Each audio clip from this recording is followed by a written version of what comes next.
আমাদের একাগ্রতা ব্যাচের যে ক্লাসগুলো চলছে তার মধ্যে আজকে আমরা তোমাদেরকে যেটা করাচ্ছি সেটা হলো নাম্বার সিস্টেমের রিমাইন্ডার থিওরেম বা ভাগশেষের উপপাদ্য যেটা বলতে পারো, সেই চ্যাপ্টারটা আমরা তোমাদেরকে করাচ্ছি, অর্থাৎ সেই টপিকটা তোমাদেরকে করাচ্ছি নাম্বার সিস্টেম চ্যাপ্টার থেকে। একদম বেসিক থেকে শুরু করব। আমরা তোমাদেরকে কি ধরনের প্রশ্ন প্রিভিয়াস ইয়ার্সে এসছে তার উপরে প্রশ্ন সলভ করব এবং ইজিলি কিভাবে করতে পারো এবং তার বেসিক সমস্ত কিছু আমরা এই ভিডিওতে কিন্তু তোমাদেরকে বলবো।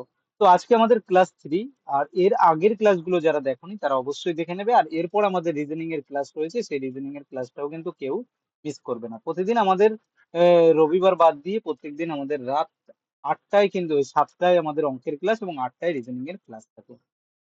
তো চলো আমাদের প্রথম যে প্রশ্ন রয়েছে সেটা চলে যায়। একদম বেসিক প্রশ্ন, যে প্রশ্ন তোমাদের হয়তো এক্সামে নাও দিতে পারে। বলা হচ্ছে কি, এটা গ্রুপ ডি 2018-তে দিয়েছিল যে 49কে যদি 9 দিয়ে ভাগ করি তাহলে ভাগশেষ কত হবে। তোমরা বলতে পারো কি, ডাইরেক্টলি 49কে যদি আমরা 9 দিয়ে ভাগ করি তাহলে আমাদের কত হয়ে যায়, 5 নং 45।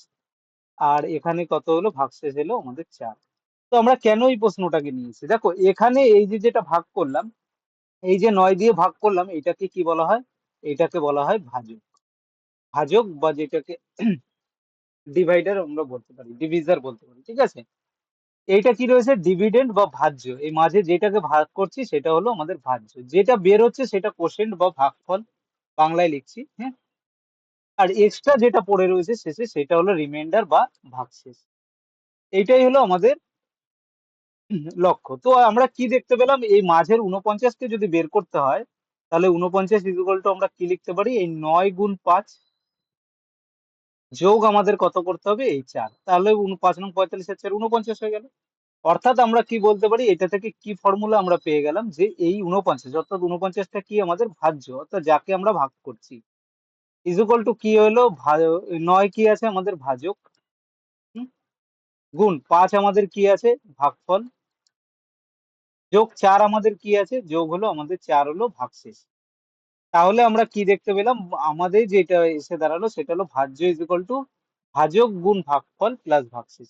এটা কিন্তু বেসিক। এরপরে আমরা পাওয়ারের অঙ্ক এগুলো কিভাবে করবে ইজিলি সেই ট্রিকের দিকে যাব। অর্থাৎ আমরা এখানে বলতে পারি যে ডিভিডেন্ড যেটা রয়েছে সেটা ইকুয়াল টু যদি আমাদের বের করতে হয় তাহলে ডি ইন্টু ভাগফল কোশেন্ট প্লাস আমাদের রিমাইন্ডার আর, এটা আমাদের হয়ে যায়। তো চলো এবার আমরা প্রশ্নের দিকে চলে যাব, ঠিক আছে। এই যে প্রশ্নটা দেখলাম, এবার আমরা দেখো এই বেসিক আগে যেটা করলাম ওই ধরনের প্রশ্ন তো এক্সামে গ্রুপ দিতে দেয় দু এক সময়, কিন্তু ওই ধরনের প্রশ্ন তো সব সময় দেবে না। আমাদের লক্ষ্য ছিল এই ফর্মুলাটা জানা, যে ভাজকের সঙ্গে ভাগফল ভাগশেষের, যে অর্থাৎ ভাজ্য ইজ ইকুয়াল টু ভাজক গুণ ভাগফল প্লাস ভাগশেষ। এবার আমরা যেটা চলে যাব সেটা হলো আমাদের 15 × 17, এটাকে যদি আমরা 7 দিয়ে ভাগ করি। তোমাদের মনে প্রশ্ন আসতে পারে এটাও তো একটা ইজি অঙ্ক, কিন্তু এইটাকে কেন আমরা করাচ্ছি। দেখো, জেনারেলি স্টুডেন্টরা কি করে, যারা ট্রিকটা না জানবে তারা কি করবে, প্রথমে এটাকে গুণ করবে, তারপরে 7 দিয়ে ভাগ করে ভাগশেষ বের করবে। কিন্তু এত টাইম তো আমাদের কাছে নেই। সেই ক্ষেত্রে আমরা কি করে করব এই ধরনের প্রশ্নগুলোকে, সেই ক্ষেত্রে আমাদেরকে করার নিয়ম হলো, এই 7 দিয়ে আমি প্রথমে 15 × 17 আছে, 15কে ভাগ করি, তাহলে 7 দুগুণী কত হয়, 14। এক্সট্রা কত পড়ে থাকে, 1, তাহলে এর ভাগশেষ কত থাকলো আমাদের, 1 পড়ে থাকলো।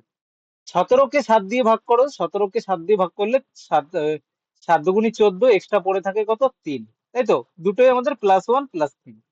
মাঝে কি আছে, গুণ। তাহলে রিমাইন্ডার আমাদের কত আছে, দেখো এখানে 1 পড়ে আছে, এখানে 3 পড়ে আছে, কিন্তু মাঝে গুণ চিহ্ন, অর্থাৎ রিমাইন্ডার হলো আমাদের 1 × 3 অর্থাৎ 3। এইটাই হলো আমাদের ভাগশেষ। বুঝতে পারলে, এই যে এখানে যেটা রয়েছে সেটার ভাগশেষ আমাদের কি হলো, 1, আর এটা হলো 3। গুণ করলে আমাদের যে এলো, এই 15কে যখন ভাগ করলাম 1 ভাগশেষ বেরিয়েছিল, 17কে 7, 3 বেরিয়েছিল, আর এই দুটো যেহেতু মাঝে গুণ আছে সেজন্য গুণ করে দিলাম, এটাই আমাদের ভাগশেষ এসে দাঁড়িয়েছে। সেম প্রশ্ন যেটা রয়েছে, এই প্রশ্নটাকে যদি আমরা এইভাবে লিখতাম, যে এইটার ক্ষেত্রে দু ধরনের ভাগশেষ আছে।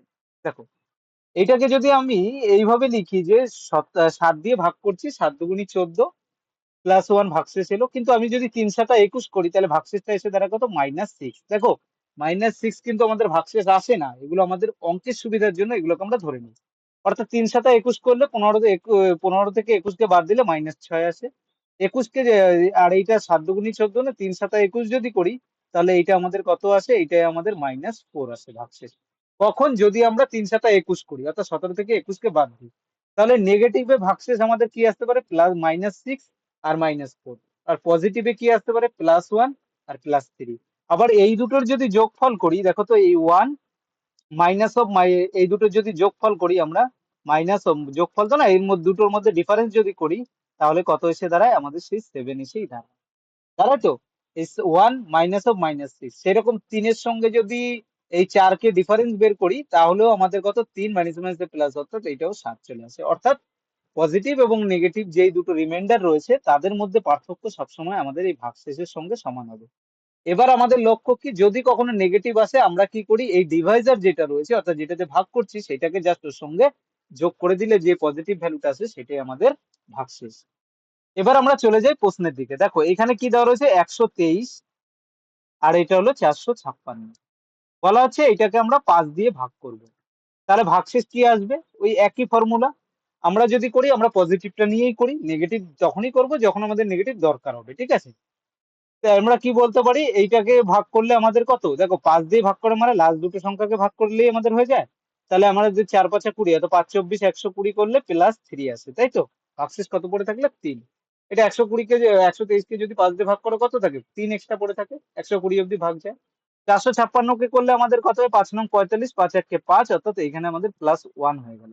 শেষ সংখ্যা আমাদের 5 আছে, সেটাকে ভাগ করলে আমাদের হয়ে গেল 56 কে করো 5 1 55, 1 এক্সট্রা পড়ে থাকে। তাহলে আমরা কি দেখলাম? এইটার ক্ষেত্রে আমাদের আসছে +3, এটার ক্ষেত্রে +1। মাঝে কি আছে? চিহ্ন আমাদের প্লাস আছে, তাহলে আমরা কি লিখবো? 3, মাঝে যে চিহ্নটা আছে +1 ইজ ইকুয়াল টু 4। এইটাই হলো এর রিমাইন্ডার, এর ভাগশেষ কি হলো? 4। এইটা অ্যান্সার হয়ে যাবে। পুরো সংখ্যাটাকে কি আমরা যোগ করেছিলাম? করিনি। আগের অঙ্কটা যেটা রয়েছে সেটা কিন্তু যেমন আমরা গুণ করিনি, পুরো সংখ্যাটা গুণ করে ভাগ করিনি, সেরকম এখানেও আমরা কিন্তু গুণ যোগ করিনি। জাস্ট মাঝে যেটা আছে দুটো রিমাইন্ডারকে যোগ আছে বলে যোগ করেছি, আর আগেরটার ক্ষেত্রে গুণ ছিল বলে গুণ করেছি, ঠিক? এবার আমরা চলে যাব সেকেন্ড টাইপের দিকে। আমাদের এই ধরনের প্রশ্ন আরআরবি গ্রুপ ডি 2018-তে এই প্রশ্নটা এসেছিল, আর এই ধরনের প্রশ্ন খুব রিপিট হয়, মানে এই ধরনের প্রশ্ন অনেক এক্সামে আমাদেরকে কিন্তু দেয়। কিভাবে আমরা এটাকে করতে পারি যদি আমরা বলি, তাহলে আমরা বলতে পারি যে এখানে যেটা রয়েছে আমাদের বলা হয়েছে কোনো একটি সংখ্যাকে 56 দিয়ে ভাগ করলে ভাগশেষ থাকে 29, 8 দিয়ে ভাগ করলে ভাগশেষ কত হবে? এটা আমাদের সেকেন্ড টাইপ বলতে পারি, সেকেন্ড টাইপের অঙ্ক। ফার্স্ট টাইপ একটা দেখালাম একদম বেশি। বলা হচ্ছে যখনই এই ধরনের প্রশ্ন আমাদেরকে দেবে তখন আমরা কি করব? আমাদের এখানে কি বলা হয়েছে? প্রথমে ভাগ করা হয়েছিল কত দিয়ে? 56 দিয়ে, পরে ভাগ করা হচ্ছে 8 দিয়ে। আমরা দেখবো এই যে যেটা দিয়ে প্রথমে ভাগ করা ছিল এই দুটোর মধ্যে কি কোনো কমন ফ্যাক্টর আছে? বলছি এই 8 দিয়ে কি 56 কে ভাগ করতে পারি? হ্যাঁ পারি। সুতরাং যেই সংখ্যাকে আমরা 8 দিয়ে ভাগ করতে পারি, 56 দিয়ে ভাগ করতে পারি, 7 8 56, সুতরাং সেই সংখ্যাটাকে এটাকে কি লিখতে পারি? 7 গুণ 8 লিখতে পারি। তার মানে যেই সংখ্যাটা 56 দিয়ে আমাদের ভাগ যায়, 8 দিয়ে অবশ্যই ভাগ যায়, কারণ কি 7 গুণ 8 রয়েছে। এবার 56 দিয়ে ভাগ করলে আমাদের ভাগশেষ থাকে 29, কিন্তু 8 দিয়ে যখন ভাগ করবো 29 কি ভাগশেষ থাকতে পারে? পারে না।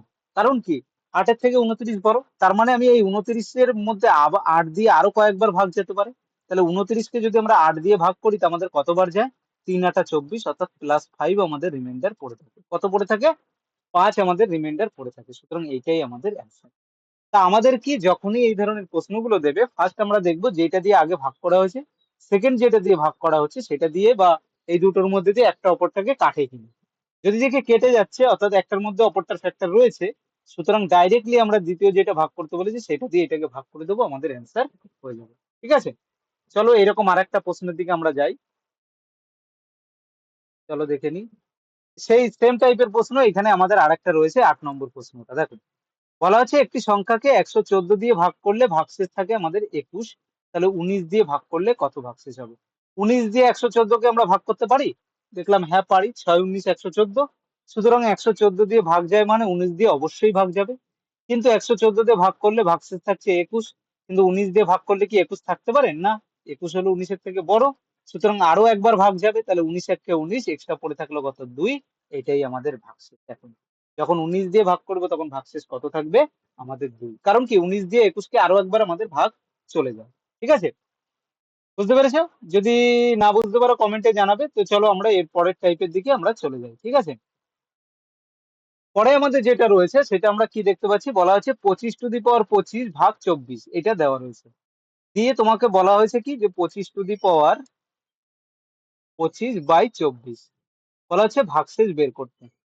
যখনই কোনো সংখ্যা আমাদের নিচে যেটাতে ভাগ করতে দিচ্ছে উপরের সংখ্যাটা তার কাছাকাছি সংখ্যা থাক, বা পাওয়ার থাক বা আমরা কোনোভাবে ওর কাছাকাছি সংখ্যা +1 -1 তৈরি করতে পারি, ঠিক আছে, +1 - 1 এটা মনে রাখবে, তখন সেই ক্ষেত্রে আমরা এটাকে ভেঙে নেব। তাহলে এর ভাগশেষ কত আসবে? আমি দেখেই বলে দিতে পারি এর ভাগশেষ আমাদের 1 আসবে। কিন্তু কিভাবে 1 আসবে, কিন্তু কিভাবে এটা আমাদেরকে জানতে হবে। যদি জানতে হয় তাহলে আমরা 25 কে অ্যাকচুয়ালি কি লিখতে পারি বলতো? আমরা 25 কে লিখতে পারি 24 + 1 টু দি পাওয়ার 25/24। তোমরা কি বলবে? হ্যাঁ। তাহলে আমরা কি জানি? আমাদের একটা সূত্র তোমরা মনে রাখবে যে a+1 to the power n by যদি a হয় বা যদি প্লাসের জায়গায় মাইনাসও থাকে, তাহলে আমাদের ভাগশেষ কি হবে সবসময়? ভাগশেষ হবে আমাদের এখানে যেটা রয়েছে 1 1 টু দি পাওয়ার n, অথবা মাইনাস থাকলে -1 টু দি পাওয়ার n। এটাই আমাদের ভাগশেষ হবে, ঠিক আছে? যেহেতু প্লাস আছে এখানে, তার মানে আমাদের 24 দিয়ে 24, তাহলে a মানে কি? a মানে এখানে কত 24 দেওয়া রয়েছে, তাহলে a+1 to the power n কত 25 দেওয়া রয়েছে। তাহলে ভাগশেষ আমাদের কি আসবে? রিমাইন্ডার আসতে পারে দুটো, হয় -1 না +1, কিন্তু যেহেতু প্লাস আছে মানে প্লাসই আসবে। তো 24 দিয়ে এটা ভাগ করলে আমাদের ভাগশেষ কত চলে আসবে? ভাগশেষ আমাদের চলে আসবে +1 টু দি পাওয়ার 25। আচ্ছা, 1 টু দি পাওয়ার 25 মানে কি 1 ই আমাদের হয়ে যাবে। তাহলে অ্যান্সার কোনটা হয়ে গেল? বি যেটা রয়েছে সেটা। যদি এইটাকে এমন হতো মাইনাস আসতো, তাহলে -1 টু দি পাওয়ার 25 করতাম, সেক্ষেত্রে -1 আসতো। -1 তো ভাগশেষ হতে পারে না, তখন এইটা দিয়ে আমরা যোগ, নিচে যেটা দিয়ে ভাগ করছি সেটাকে যোগ করে দিতাম। বুঝতে পেরেছো? চলো আরেকটা প্রশ্নে চলে যাই। সেম এই প্রশ্নটা যদি আমরা দেখি, এটা কি আছে? 67 টু দি পাওয়ার 67 প্লাস 67 পাই হলো আমাদের 68, ঠিক? এই প্রশ্নটা আমাদের কত অ্যান্সার আসবে? এই প্রশ্ন কিন্তু দেখো আরআরবি এনটিপিসি 2016 তে দিয়েছিল, এছাড়াও এসএসসির এক্সামেও কিন্তু সেম প্রশ্ন অনেকবার রিপিট হয়েছে। এটাকে কি করে করব? 67 আর 68 দিয়ে ভাগ করছি, তাহলে এই 67টাকে কোনোভাবে +-1 করে 68 বানাতে পারি? তুমি বলবে হ্যাঁ পারি। আমি এই পরেরটুকু বাদ দিয়ে রাখলাম, এইটুকুকে আমি আলাদা করে ভাগ দিয়ে রাখলাম, ঠিক আছে? তাহলে তুমি এই 67কে কি লিখতে পারো? আমরা লিখতে পারি 68 - 1 টু দি পাওয়ার 67 বাই হলো আমাদের কত? 68 হলো। তাহলে এখানে আমাদের কি হলো? এই আগের যে ফর্মুলাটা আমরা শেখালাম a+-1 two the power n, তাহলে এখানে কি হলো? মাঝখানে এটা মাইনাস এলো, আর মাইনাস এলে আমরা কি দেখেছি? রিমাইন্ডার আমাদের কত হয়ে যায়? -1 to the power power n, n মানে কত? এখানে 67 দেওয়া রয়েছে, তাই তো? 68 দিয়ে ভাগ করছি, দেখো 67 কে আমরা 68 - 1 লিখলাম, এই কমপ্লিটলি ভাগ গেল, -1টা পড়ে রয়েছে, তার পাওয়ার কত হয়ে যাবে? 67 আছে, 67 হবে। তাহলে -1 টু দি পাওয়ার এনে বিজোড় সংখ্যা, বিজোড় সংখ্যা মানে কত? এটা -1ই বেরিয়ে যাবে, তাই তো? 1 এর পাওয়ার যদি -1 এর পাওয়ার যদি জোড় সংখ্যা হয়, তাহলে কি -1 টু তার স্কোয়ার করলে আমাদের +1 হয়, বা -1 টু দি পাওয়ার 4 করলে আমাদের +1 হয়। কিন্তু -1 টু দি পাওয়ার কিউব করলে আমাদের কি হয়ে যাবে? 3 বার -1 গুণ, মানে -1 এসে দাঁড়ায়, তাই তো? এইভাবে আমরা জানি। তাহলে আমাদের এইটুকু যখন ভাগ করলাম আমাদের এলো -1। পরে 67 কে 68 কে ভাগ করতে পারি? পারি না। তাহলে আমাদের উপরে অ্যাকচুয়ালি এসে দাঁড়ালো কত? এইটুকু যখন ভাগ করলাম আমাদের এলো -1, আর এইটা তো 67 পড়ে রয়েছে, তাহলে -1 + 67 যোগ করলে আমাদের অ্যান্সার এসে দাঁড়ায় কত? 66 আছে অ্যান্সারে, সি, এটা অ্যান্সার হয়ে গেল। এটা যদি 68 বা 69 হতো, তখন সেই ক্ষেত্রে আমরা আরেকবার ভাগ করে নিতাম, ঠিক আছে? কিন্তু যেহেতু 67, ওইটাকে ওইরকমই ফেলে দাও, এর কোনো পাওয়ার নেই বলে আলাদা করে এটাকে আর বের করলাম না আমরা, ঠিক আছে? চলো চলে যাই। পরের প্রশ্ন সেম একই রকম, 2 টু দি পাওয়ার 31 দেওয়া রয়েছে, বলা হচ্ছে এটাকে 5 দিয়ে ভাগ করব। আচ্ছা, এই সেম প্রশ্নটাকে কি আগের প্যাটার্নে আমরা করতে পারি? আগের মতন প্লাস মাইনাস বা এরকম প্যাটার্নে আমরা করতে পারি? তুমি বলবে না, করতে পারি না। কিন্তু হ্যাঁ, আমরা করতে পারি। কিভাবে? যদি তোমাকে বলা হয় দুই, দুইকে আমরা 5-এর কাছাকাছি কোনো সংখ্যা করতে হবে। তুমি বলো 2 টু দি পাওয়ার 1 মানে কত? 2, 2 স্কোয়ার মানে আমাদের 4, 4 5-এর কাছাকাছি না কাছাকাছি নয়? কাছাকাছি। 4 কে আমরা কি লিখতে পারি? 5 - 1 এইভাবে লিখতে পারি? পারি। তাহলে আমরা দেখলাম 2 স্কোয়ার, তার মানে এখানে আমরা যেটা রয়েছে এটাকে আমরা কি হিসাবে লিখতে পারি? এইভাবে লিখতে পারি 2 to the power square to the power কত? 15 গুণ 2। বুঝতে পারলে কি বুঝতে পারলে না? দেখো 15 দুগুণে 30, পাওয়ারে পাওয়ারে গুণ হয়, আর এইখানে একটা বাইরে গুণ এক্সট্রা করে দিলাম, 31টাকে আমি 30 গুণ 2 করলাম, একই ব্যাপার, পাওয়ার যোগ করলে আমার 31 হয়ে যায়। এবারে এটা এসে দাঁড়ালো কত? 2 to the power 2 square to the power 15 গুণ 2টা বাইরে রয়েছে, এটাকে 5 দিয়ে ভাগ করব। আর 2 টু দি পাওয়ার 2 স্কোয়ারকে আমরা কি লিখতে পারি? 4, 4 টু দি পাওয়ার 15/5 এসে দাঁড়ালো এটা, হ্যাঁ? আর এখানে একটা গুণ আমাদের রয়েছে, ঠিক? এবারে 4 কে আমরা কি লিখতে পারি? 4 কে লিখতে পারি 5 মাইনাস 1, এইভাবে লিখতে পারি 5 মাইনাস 1 টু দি পাওয়ার 15। পাই হলো আমাদের কত? 5। গুণটা 2, এটা ভুলে যাবে না, এই 2 কিন্তু অনেকে ভুলে যায় বলে অ্যান্সার তাদের ভুল হয়ে যায়।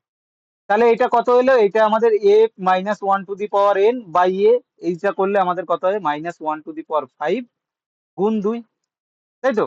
তাহলে মাইনাস 1 টু দি পাওয়ার 5 মানে কত? মাইনাস 1 গুণ 2 করলে আমাদের কত হয়ে যাবে? মাইনাস 1 গুণ 2 ইজ ইকুয়াল টু মাইনাস 2। কিন্তু আমাদের ভাগশেষ কি মাইনাস 2 হতে পারে? পারে না। তাহলে সেই ক্ষেত্রে আমরা কি করব? যেইটা দিয়ে ভাগ করছি সেটাকে যোগ করে দেবো এর সঙ্গে। কত দিয়ে ভাগ করছি? 5 দিয়ে, তাহলে 5 এর সঙ্গে যোগ করে দাও, তাহলে minus 2 plus 5 is equal to plus 3। সুতরাং ভাগশেষ আমাদের 3 যেটা রয়েছে 3 চলে যাবে। বুঝতে পেরেছো? আশা করি এই ধরনের প্রশ্ন আর তোমাদের প্রবলেম হবে না। এর পরেও আমাদের আরো প্রশ্ন রয়েছে, সেই এই যে এই প্রশ্নটা, এটা কমেন্টে জানাবে প্রত্যেকে। প্রত্যেকে কমেন্টে অ্যান্সার জানাবে, এটা হোমওয়ার্ক থাকলো তোমাদের, ঠিক আছে? কমেন্টে অ্যান্সার করো। হুম? আর দেখো আমাদের যে পরের প্রশ্ন, সেটার দিকে আমরা চলে যাব। সেই একই টাইপের প্রশ্ন দেখো, এইটাও রয়েছে আর এইটাও রয়েছে, ঠিক আছে? আমরা সেকেন্ড প্রশ্নটাকে করে দিই, কিন্তু আগের প্রশ্নটা বের করতে দিলাম। কি দেওয়া রয়েছে? আচ্ছা, ভিডিও খুব বড় করা আমাদের যাবে না, তাই তো? 25 মিনিটে আমাদের কমপ্লিট করতে হবে ভিডিওতে। তাহলে আমরা কি দেখছি? 20 বা 25 মিনিটের মধ্যে এইটা 7 টু দি পাওয়ার 19 রয়েছে, প্লাস 2 রয়েছে বাই 6। আমি একটা হিন্টস দিয়ে দিই এই প্রশ্নটায়। কি করতে পারি? 7 কে কি লিখতে পারি? 7 কে আমরা লিখতে পারি কি? 6 প্লাস 1 টু দি পাওয়ার আমাদের 19 বাই কত? 60 প্লাস 2 রয়েছে। তাহলে এইটাকে আমি কি লিখতে পারি? a plus 1 to the power n, তার মানে প্লাস 1 টু দি পাওয়ার 19। 19 মানে কত? সেই প্লাস 1ই আমার চলে আসবে, প্লাস 1। এখানে পড়ে রয়েছে প্লাস 2, তো প্লাস 1 প্লাস 2 কত? 3। সুতরাং এইটাই আমাদের ভাগশেষ হয়ে যাবে। এই যোগ করার পর যদি 7-এর থেকে বড় হতো আরেকবার ভাগ করে নিতাম, ঠিক আছে? এবার আমরা যেটা আসছি সেটা হলো আমাদের থার্ড টাইপ। রিমাইন্ডার থিওরেম একদিনে আমরা কমপ্লিট করাবো, আর একটা প্র্যাকটিস সেট তোমাদেরকে আমরা করাবো, সেখানে শুধুমাত্র রিমাইন্ডার থিওরেম থাকবে, ঠিক আছে? বলা হচ্ছে কি? বলা হচ্ছে আমাদের এখানে যে x square minus 7x plus 15, এই যে একটা বাইনোমিয়াল থিওরেম আমাদের দেওয়া রয়েছে, বা যেটাকে আমরা বলতে পারি দ্বিঘাত সমীকরণ যেটা রয়েছে, বাইনোমিয়াল ইকুয়েশন, ঠিক আছে? কোয়াড্রিক্যাল ইকুয়েশন বলতে পারো বা যা কিছু। সেই ইকুয়েশনে আমাকে যখন বলা হয়েছে x-3 দিয়ে ভাগ করা হয়, তখন ভাগশেষ কত? অনেকের এই প্রশ্ন দেখেই ভাবে কি করে করব, এত বড় একটা সংখ্যাকে ভাগ করব। ছোটবেলায় আমরা যখন অঙ্ক করেছি তখন এইগুলোকে ভেঙে ভেঙে এই x/3 দিয়ে ভাগ করতাম, কিন্তু এখানে আমরা কি শিখবো? Shortcut tricks. কিভাবে শর্টকাটে এটাকে করব? দেখো 2018-তে এই প্রশ্ন কিন্তু এসেছিল, হ্যাঁ? শর্টকাটে কিভাবে করব? আমাদের এখানে যেটা দিয়ে ভাগ করতে দিয়েছে, ভাজক যেটা x-3, এইটা ইজ ইকুয়াল টু 0 বসিয়ে দাও, যেইটা দিয়ে ভাগ করতে দিবে। তাহলে x এর ভ্যালু কত এসে দাঁড়ালো? 3 কে এই পাশে আনলে প্লাস 3, অর্থাৎ x এর ভ্যালু 3 এসে দাঁড়ালো। এবার এই যে সমীকরণটা রয়েছে x square minus 7x plus 15, এখানে জাস্ট এক্স এর মান বসিয়ে দাও। তাহলে বসালে এক্স এর মান, তাহলে এক্স এর মান কত হয়েছে? 3। তাহলে এটা হয়ে যায় কি? 3 স্কোয়ার, অর্থাৎ 9 হয়ে যায়। মাইনাস, আচ্ছা, এখানে লিখি, হ্যাঁ, 9 দিয়ে লিখি। 3 স্কোয়ার, এটা এটা এসে দাঁড়ালো কত? 3 স্কোয়ার মাইনাস 7 গুণ এক্স এর ভ্যালু 3 প্লাস 15। তাহলে এটা যদি আমরা করি কত আসে? 3 স্কোয়ার মানে 9, আর 3 সাতা কত হয়ে যায়? মাইনাস 21, প্লাস আমাদের 15। তো 15 আর 9 কত? 24, মাইনাস 21 ইজ ইকুয়াল টু আমাদের কত হয়ে যায়?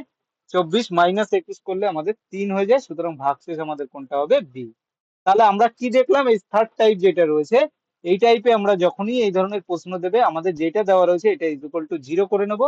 এক্স এর মান বের করে, এক্স বা ওয়াই বা যা কিছু দেওয়া থাকে, এ দেওয়া থাকুক, সেই মানটাকে জাস্ট বসিয়ে দিয়ে যেটা আসবে সেটাই আমাদের ভাগশেষ, ঠিক আছে? চলো নেক্সট আরেকটা রয়েছে, সেটাকেও আমরা চেক করে দেখি। এখানে কি দেওয়া আছে? X cube plus 5x² plus 7 কে যদি এক্স প্লাস 2 দিয়ে ভাগ করা হয়, কি করে করব? X plus 2 is equal to আমাদের 0। তাহলে এক্স এর ভ্যালু কি হয়ে গেল? -2। -2 কে বসিয়ে দাও, তাহলে -2 তার কি হবে? কিউব, প্লাস 5 ইন্টু -2 তার স্কোয়ার, প্লাস আমাদের কত এলো? এখানে 7 এলো। এলো -2 কিউব মানে কত? -8, হ্যাঁ, প্লাস 5, 2 মাইনাস 2 স্কোয়ার মানে কত? Minus minus plus, plus 4। তাহলে আমাদের কত? 5 গুণ 4 ইজ ইকুয়াল টু 20 প্লাস 7। তাহলে এটা এসে দাঁড়ালো কত? 20 আর 7 27, 27 থেকে 8 বাদ দিলে আমাদের 19, এইটা অ্যান্সার চলে এলো। অ্যান্সার কি এলো? 19, যেটা হলো 19 আমাদের অ্যান্সার হয়ে গেল। জাস্ট আমরা ভ্যালুটা বসিয়ে দেবো, যে এক্স এর মান যেটা বেরোবে বসিয়ে দিয়ে যেটা আসবে সেটাই আমাদের ভাগশেষ, ঠিক আছে? এবার যে প্রশ্নটা রয়েছে, এই ধরনের প্রশ্ন তো একটু আগেই করালাম। 4 টু দি পাওয়ার 13 মাইনাস 1, এটা যদি 3 দ্বারা ভাগ করা হয় তাহলে ভাগশেষ আমাদের কত হবে? কি করে করবে? একই রকম দেখো, 4 টু দি পাওয়ার 13 কে কি লিখতে পারো? 3 plus 1 to the power 13 minus 1, তাই তো? মাইনাস 1 বাই কত আছে? 3, তাহলে এইটাকে আমাদের কত আছে? প্লাস 1 টু দি পাওয়ার 13 আছে, এটার ভাগশেষ মাইনাস আমাদের 1, তাহলে 1 এর পাওয়ার যাই থাকুক, প্লাস 1 এর পাওয়ার 1ই হবে, তাহলে 1 মাইনাস 1 ইজ ইকুয়াল টু 0, অর্থাৎ এ যেটা রইলো এই অ্যান্সার হয়ে গেল। ঠিক আছে, নেক্সট প্রশ্ন, একই ধরনের প্রশ্ন, এই 2 to the power 60 is equal to 7, এটা আরআরবি এনটিপিসি 2017-তে এসেছিল। এই প্রশ্নটা একটু অন্য ধরনের বলে আমি এই প্রশ্নটাকে কিন্তু তোমাদেরকে করিয়ে দিচ্ছি। ঠিক আছে, ভিডিও আমরা দেখে নিই কত বড় হচ্ছে, 20 মিনিট অলরেডি হয়ে গেছে, আর 3-4 মিনিটের মধ্যে আমরা কমপ্লিট করব। তা 2 টু দি পাওয়ার 60 কে আমরা 7-এর কাছাকাছি সংখ্যা আনবো, তাহলে কি করব? আমি হিন্টস দিয়ে দিচ্ছি তোমাকে, ঠিক আছে? এইটাকে কি 2 কিউব লিখতে পারি, মানে 8, 8 হলো 7-এর কাছাকাছি, 7 প্লাস 1 করলে আমাদের হয়ে যায়, সুতরাং এই প্রশ্ন আমরা অ্যান্সার করে দিতে পারবো, তাই তো? চলো নেক্সট প্রশ্নে। এবার যে প্রশ্নটা রয়েছে এটা হলো টাইপ আমাদের 4। টাইপ 4 কি বলছে আমাদের? যে একটি সংখ্যাকে 10 দিয়ে ভাগ করলে ভাগশেষ 9 থাকে, 9 দিয়ে ভাগ করলে ভাগশেষ 8 থাকে, 8 দিয়ে ভাগ করলে ভাগশেষ 7 থাকে, সংখ্যাটি কত? তার মানে বলতে কি চেয়েছে? বলতে চেয়েছে যখন 10 দিয়ে ভাগ করি তখন প্রত্যেক ক্ষেত্রে আমাদের কি 9 দিয়ে ভাগ করলে 8 থাকবে, 8 দিয়ে ভাগ করলে 7 থাকবে, যখনই এরকম বলবো সেই ক্ষেত্রে আমাদেরকে কি বের করতে হবে? আমাদেরকে বের করতে হবে এদের মধ্যে ডিফারেন্সটা। ডিফারেন্সটা কিভাবে আমরা বের করব? যদি আমাদেরকে বলা হয় যে আমাদের যখন দেখছি আমরা এখানে আমাদের কি এসে দাঁড়াচ্ছে,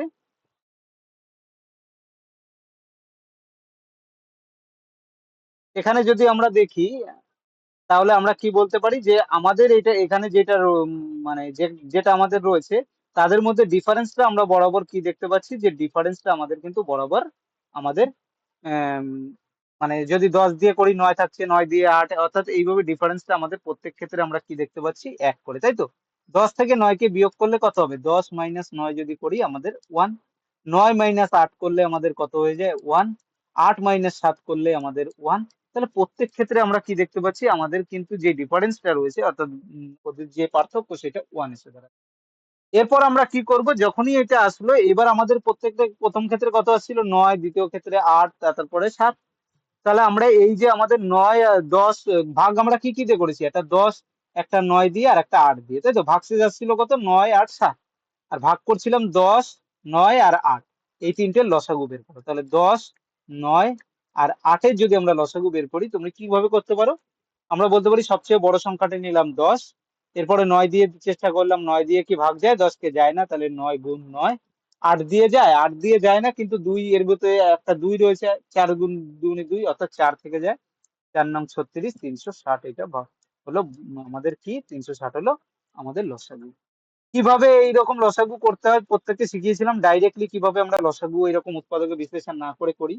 আমরা আবার যখন লসাগু গসাগু চ্যাপ্টার করাবো তখন তোমাদেরকে শেখাবো। এবার লসাগু কত হলো? এলসিএম আমাদের চলে এলো 360। এখন কি প্রত্যেক ক্ষেত্রে ভাগশেষ আমাদের কত ছিল? 1 করে। 360 থেকে জাস্ট 1 কে বিয়োগ করে দাও, তাহলে আমাদের কত হয়ে যায়? 359। এইটাই আমাদের অ্যান্সার। ঠিক আছে, অ্যান্সার কোনটা হয়ে যাবে? 359 যেটা রয়েছে এটা আমাদের অ্যান্সার হয়ে যাবে। কি করলাম? ফার্স্ট দেখলাম যে এগুলোর মধ্যে ডিফারেন্স কত, দেখলাম 1 করে আসছে, তারপরে যে কটা দিয়ে ভাগ করছি সেই ভাজকগুলোর আমরা লসাগু বের করে 7 থেকে যেই ডিফারেন্সটা আসছে মানে আমাদের সেটাকে বিয়োগ, 1 এসছে বলে 1 বিয়োগ করলাম, 2 আসলে 2 করতাম। ঠিক আছে, এরপরে দেখো সেম টাইপের প্রশ্ন, এবার আমাদের যেটা আসছে এটা হলো টাইপ 5। বলা হচ্ছে কোনো একটা এন কে যদি 6 দিয়ে ভাগ করা হয় তাহলে ভাগশেষ থাকে 4, 2n কে 6 দিয়ে ভাগ করলে ভাগশেষ কত হবে? তাহলে কি হবে? দেখো, যখন আমরা এন কে ভাগ করছি তখন ভাগশেষ থাকছে 4, কিন্তু যখনই 2n করবো তাহলে ভাগশেষটাও কি দ্বিগুণ হয়ে যাবে, তাহলে ভাগশেষটা কত হয়ে যাবে? 4 দুগুণী 8, 8 হয়ে যাবে। কিন্তু 8 6 দিয়ে ভাগ করলে তো আর ভাগশেষ 8 হতে পারে না, তাহলে কি করবো? আরেকবার 6 দিয়ে ভাগ করো, ভাগ করলে কত ভাগশেষ থাকছে? আমাদের 2 পড়ে থাকছে, সুতরাং অ্যান্সার আমাদের 2 হয়ে গেল। বুঝতে পারলে কি পারলে না? একটা এক্সাম্পল নিই, তাহলে তোমরা আরো ইজিলি বুঝতে পারবে। আমরা কি করলাম দেখো, এটা আমি বলে নিই আগে, যখনই আমাদের এন কে দ্বিগুণ করা হয়েছে, মানে কি ভাগশেষ যেটা ছিল সেটাও তো দ্বিগুণ হওয়ার কথা, তাহলে 4 দুগুণী 8 হয়ে গেছিল, কিন্তু 8 তো আর ভাগশেষ হতে পারে না, দেখো 8 অপশনে আছে, কারণ কি 6 দিয়ে ভাগ করছি, তাহলে 6 দিয়ে আরেকবার ভাগ করবো, এক্সট্রা যেটা পড়ে থাকবে সেটা হলো আমাদের ভাগশেষ, সেটা 2 পড়ে থাকলো। এবার তোমাকে প্রশ্ন একটা করা হচ্ছে যে কিভাবে তুমি বুঝবে, ধরো কথার কথা তোমাকে 6 দিয়ে ভাগ করলে ভাগশেষ থাকে 10, আমি ধরলাম 4, তাহলে আমি ধরলাম সংখ্যাটা ছিল 10। তাহলে আমি যখন 6 দিয়ে ভাগ করব তাহলে আমাদের ভাগশেষ কত পড়ে থাকবে? 4 পড়ে থাকবে। এবার সংখ্যাটা দুগুণ করা হলো, তাহলে 10 দুগুণই কত হয়ে গেল? 20। 20 কে যদি 6 দিয়ে ভাগ করি আমাদের কত ভাগশেষ থাকে দেখো তো? 3 6 18, 2 হলো অ্যান্সার। যে কোনো অপশনে যদি এই ধরনের প্রশ্ন কখনো না বুঝতে পারো, কোনো একটা সংখ্যা ধরে নিয়ে করবে, আরো ইজিলি হয়ে যাবে। ঠিক আছে? সেম এই ধরনের প্রশ্ন তো আমরা একটু আগে করালাম তোমাদের। x⁻11 plus 1 is equal to x plus 1 হলে ওই একই ভাবে তোমাদের করতে হবে, এক্স এর ভ্যালু বের করে নাও, বের করে নিয়ে বসিয়ে দেবে। ঠিক আছে? যখনই এরকম পাওয়ারের অঙ্ক আমাদের থাকবে। তাহলে দেখো প্রত্যেকটা অঙ্ক এখানে এখানে যে প্রশ্নটা দেওয়া রয়েছে এই প্রশ্নটাকে আমরা করে দিই একটু। x⁻51 প্লাস 51, এই প্রশ্নটা অনেকবার রিপিট হয়েছে, বাই x+1। তাহলে আমাদের কাজ কি থাকবে? x+1 ইজ ইকুয়াল টু 0 বসাবো, x এর মান -1 এলো, -1 বসিয়ে দাও এখানে। এখানে যদি বসিয়ে দিই তাহলে এসে দ্বারা -1⁻51 প্লাস 51। তাহলে মাইনাসের পাওয়ার কি আছে? বিজোড় সংখ্যা মানে -1 হয়ে যাবে। তাহলে -1 প্লাস 51 করলে আমাদের কত হয়ে যাবে? 50। অর্থাৎ আমাদের ডি এইটা অ্যান্সার হয়ে গেল। তাহলে আগের প্রশ্নটা বুঝতে পেরেছো? একই ধরনের প্রশ্ন এর আগে যেটা রয়েছে এটা তোমরা কমেন্টে জানাবে অ্যান্সার, যে কটা প্রশ্ন আমরা তোমাদেরকে দিলাম। তো ফ্রেন্ডস, ভিডিওটাকে লাইক শেয়ার করো, চ্যানেলে প্রথম হলে চ্যানেলটাকে সাবস্ক্রাইব করে নাও। আর আমাদের রিজনিং জেনারেল সায়েন্সের ক্লাসগুলো দেখতে কিন্তু একদম ভুলবে না। আর রাত 10টায় তোমাদের যে প্র্যাকটিস সেট করানো হয় সেটাও তোমরা একদম ভুলবে না। তো থ্যাংক ইউ ফ্রেন্ডস।